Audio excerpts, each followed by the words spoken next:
You've just won £1 million. What are you worth? £1 million! Weak, limp, lifeless, I've found an answer to our high price. New L'Oreal L. Or do almost anything. Like pay for your coffee. Yep, if you don't have an iPhone, well, you don't have an iPhone.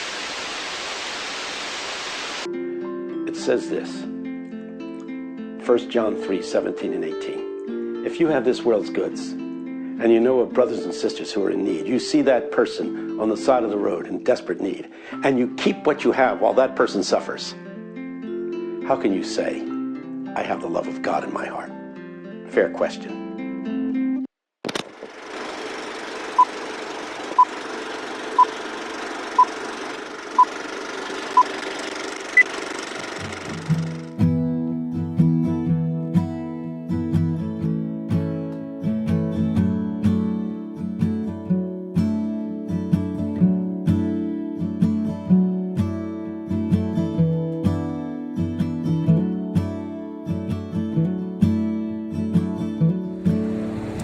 Okay, we're in Kampala. It's a little bit past 1 o'clock and we're down to experience what it's like for a street child on the streets of Kampala.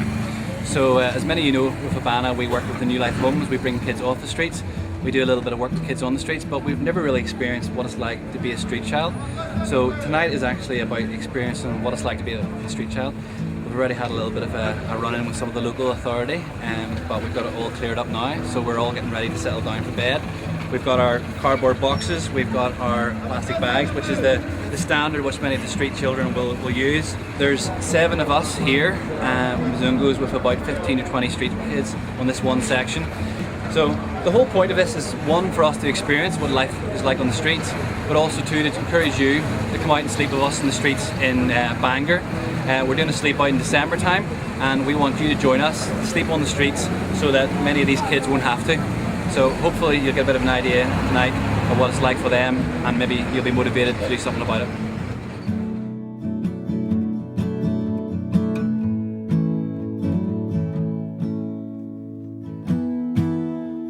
This my excavation too. I wanted to find out a bit more about these boys that were to be my roommates for the night. What was their story? How did they come to the streets? And how were they coping?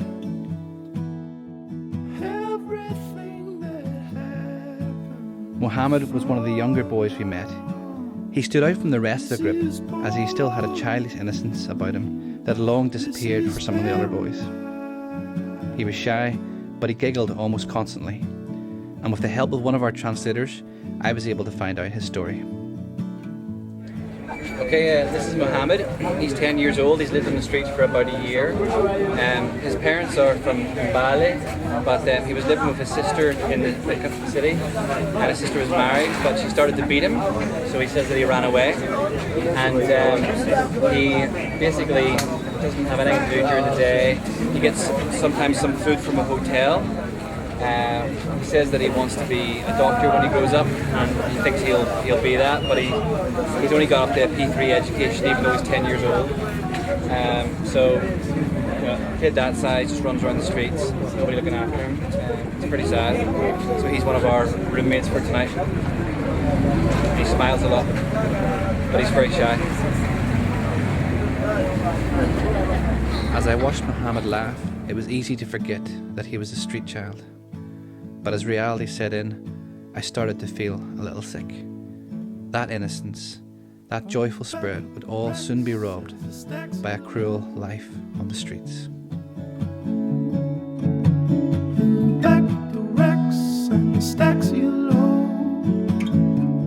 There was a wide variety of stories from the boys.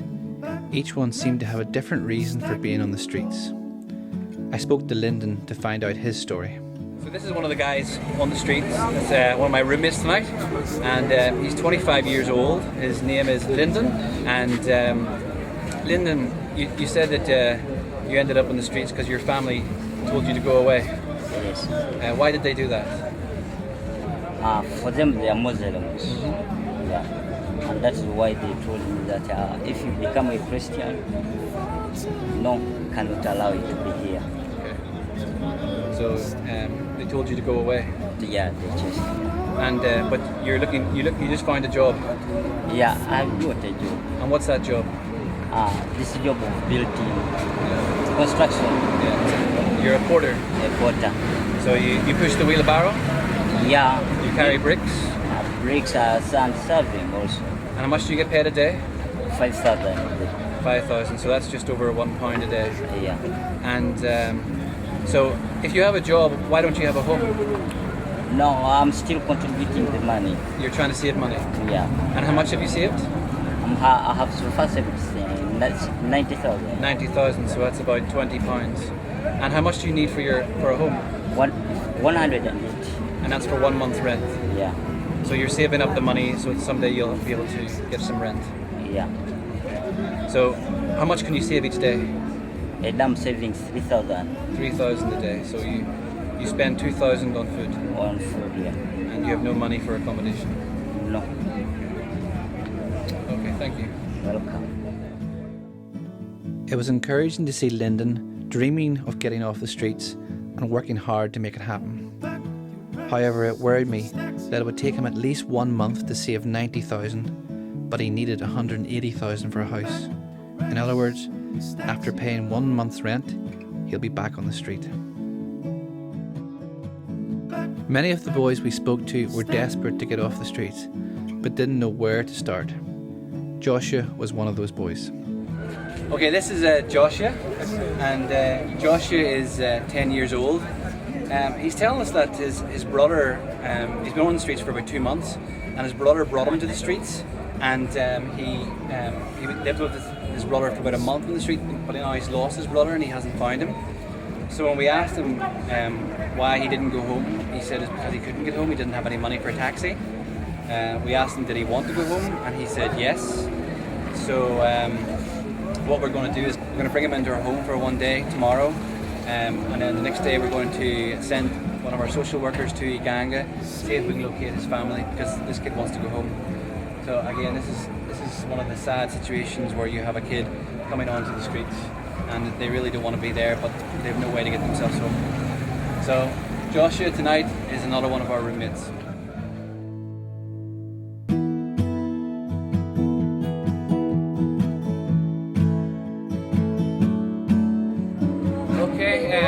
We're all pretty tired now, so I'm ready to go to sleep. Unfortunately, I seem to have lost my bed, or part of it anyway.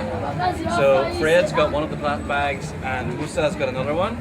So I'm bagless, and to be honest, I don't really have the heart to ask for a bag.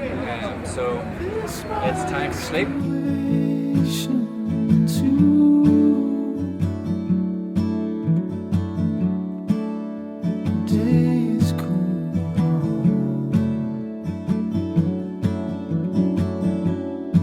The cardboard box did little to hide the fact that the ground was cold and hard. Not having a pillow left me unsure on how to lie down, and just when I thought I was comfortable enough to sleep, my body started to ache. The street was a noisy place. People were constantly walking past and wondering what the crazy white people were doing sleeping there. Eventually, tiredness won.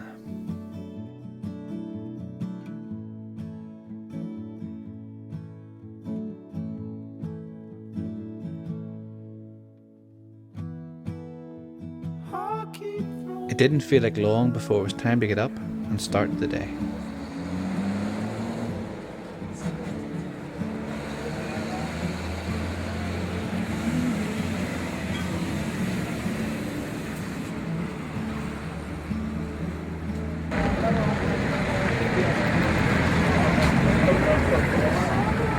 Alright, it's 6 o'clock in the morning and the kids have just started to wake us up, so it's not been a great night.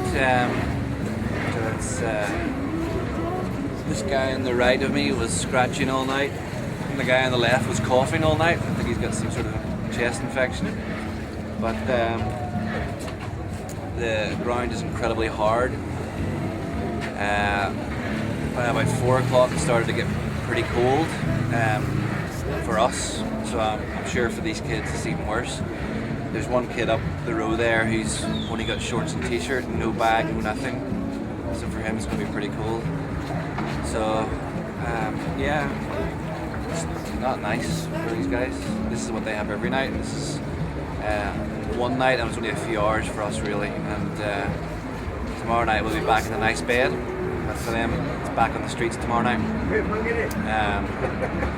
So Uganda is waking up. I'm not sure it actually went to sleep, but it's waking it up anyway. And so we're going to find out what the street kids do next. So it's time to get up. The fountain in the front yard's rusted out. All my love But not everyone was ready to get up. in a frozen Mohammed lay there fast asleep until after we had left.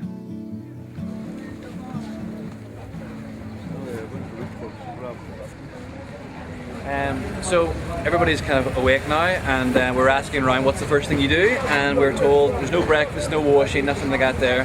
First thing they go and do is go and collect bottles or scrap metal. So this guy's called Arnold. He's got a little bit of a head start already. This is his bag of bottles here, and it's kind of half full. It's basically just empty drink bottles, and all different shapes and sizes. For a full bag here, he's going to get 500 shillings. So our goal, first thing this morning, is to see if we can earn 500 shillings by collecting a full bag of plastic bottles. So let's see how we go.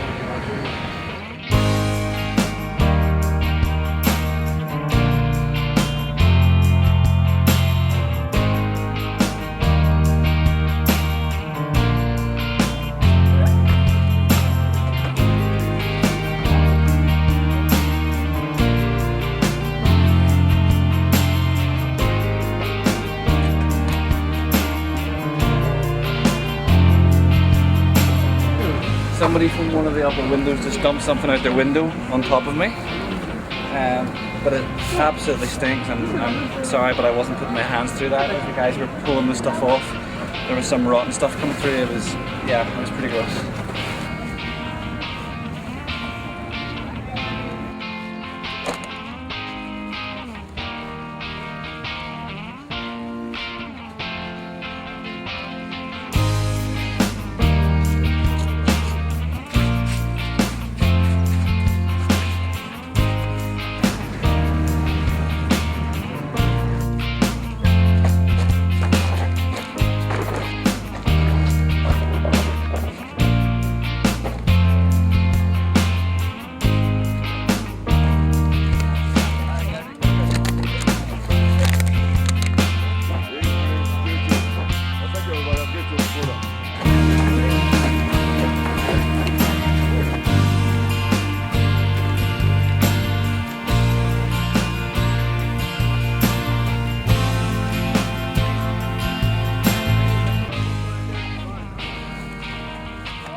So we're at the bottle place, and you can see that they've bought a lot of previous bottles. So my bag's not quite as big as some of the boys' bags because everybody was running and I wasn't fast enough. There's quite a bit of competition for balls in the street. So we're going to sell our bags to see what we can get. Maybe we can get some breakfast. So let's see what we can do.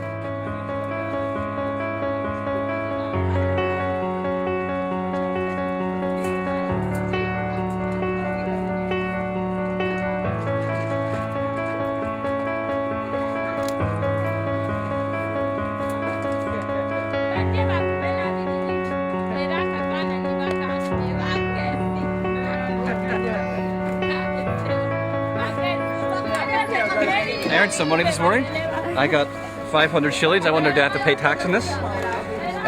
So I got 500 shillings for collecting the bottles. So 500 shillings is about 10 pence. So for about 2 hours work, that's about 5p an hour. So there we go. But that would actually probably buy me some breakfast. So we'll see what we can buy with that. I spoke to the manager to find out a bit more about how this system works. She told me that over 100 street children come to her every day with plastic. She buys it off them and sells it on to a large plastic recycling company for a profit. For 100 street children, this is survival. Thank you very much. Okay, so as I was thinking about this 500 shillings that I've earned on the street, I have a little bit of mixed feelings, because I suppose my initial feeling was quite pleased that the kids have a way to get some money so they can buy some breakfast this morning, because I was hungry and I'm sure many of these guys are hungry, and that was my first thought.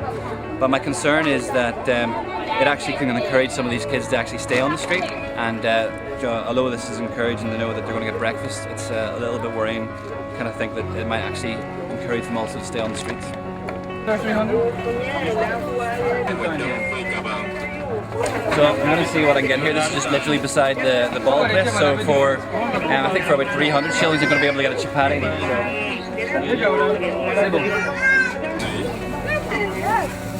Here we have breakfast for, I don't know, around 6p, and about 200 shillings to spare. As our day in the streets was coming to a close, we knew that for these boys, their day was just starting. They would continue to walk the streets, looking through rubbish, collecting plastic, begging until they had enough food to eat.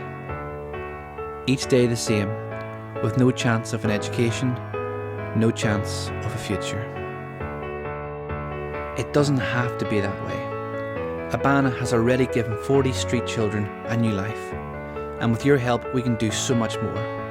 We can help get more children off the streets. We can give more children an education, more of them a future.